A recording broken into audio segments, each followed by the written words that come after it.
Hi, Colin, receiver here. Today is Monday, March 24th, episode 89. And previously in the series, this will be the end of our three-part series, I talked about how not to market yourself like a love-struck teenager. And today, I want to talk about how to market yourself like you're dating the supermodel. Stay tuned.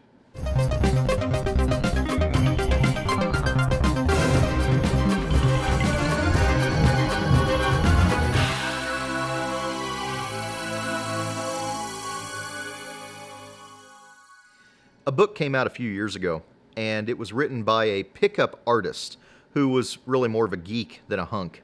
And what the book was intended at doing was teaching guys who are not the most attractive, are not the we'll call them prime males for women to select, teaching them how to pick up women that were out of their league. You know, if you're looking at a scale of 10, picking up 9s and 10s when you're a 6 or a 7. And the concept of the book was to act confident, have limited amounts of time, and don't be in awe of these extremely attractive women that you're trying to pick up. The first thing that you've got to do to get stuff coming in the top of your funnel is you've got to have great content. Content, video, anything that you can put out there that's going to get Google to rank you higher because, let's face it, this is the most obvious step, but it's also one of the most overlooked in that if you're not doing the right things to get your website seen by more people, to get more visibility, you can have the greatest website and the greatest follow-up system and the greatest tracking, but if you don't have stuff coming in the top, if you don't have the ingredients to bake that cake's never going to get baked. The second step is you've got to have calls to action. You've got to have a reason for that prospect to reach out and contact you right now. Now, the problem that exists is that as case size increases, as you get patients that are looking to spend $5 or $10 or $20 or $50,000 of dentistry in their mouth, the trust level that is required for that patient to write that check also increases.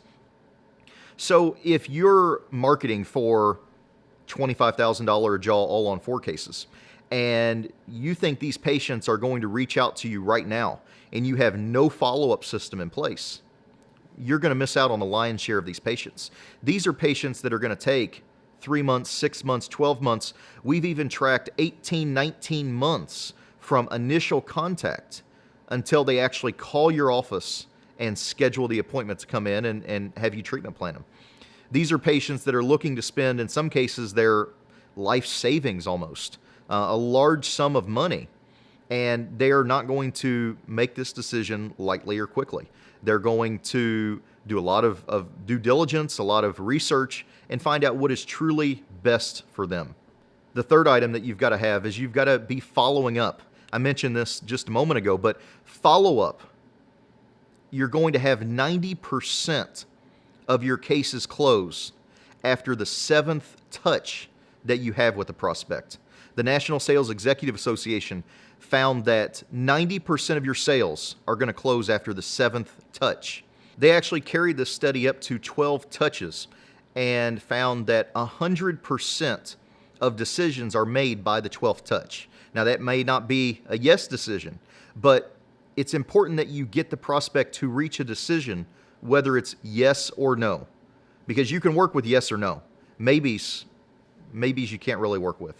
The final step of what you've got to be doing is tracking. So many offices think they know what's working for them and what's not. And we can go in and install some phone tracking and web tracking and look at how leads are coming into their sales funnels.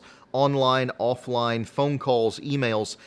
When you look at where these leads are truly coming from, having your front office staff simply ask these patients, "How did you hear about us?" really starts to look kind of silly. And you realize how wrong these patients are when they're trying to remember how they heard about you or what was the last step that actually triggered them to call your office. They might remember one of the steps in the process. They might remember they saw your billboard or they saw your TV ad. But the most important step is the last one that they took.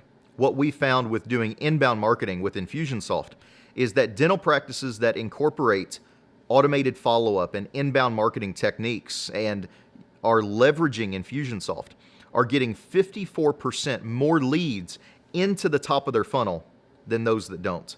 And the other thing you have to realize is that if you are following up and you're keeping your name in front of these leads, you're not paying to market to them again.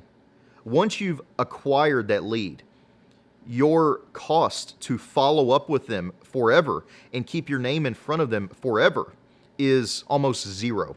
So you're able to capture these leads, continue to market to them because they've already expressed interest in you at one point, raised their hand, given you their email address or their cell phone number or some way that you can keep in contact with them. And because of this, practices that incorporate an inbound lead system, the leads are 61% cheaper overall because you're continuing to hit these same leads over and over again for 6, 12, 24 months down the road. And eventually, that patient is going to have a moment of weakness or a moment of awkwardness. They're going to have their daughter's wedding pop up. They're going to have a date with somebody they want to impress, or they're going to be going on a job interview, or they're going to have some event in their life that goes, maybe I should get that dentistry done. It's time that I got my confidence back, or it's time that I can eat the foods I love again. And they're going to pick up the phone and call you. So the secret, the biggest thing you can do in your practice is to keep your name in front of as many people as you possibly can. And Infusionsoft is your ticket to do that. Until next time, keep moving forward.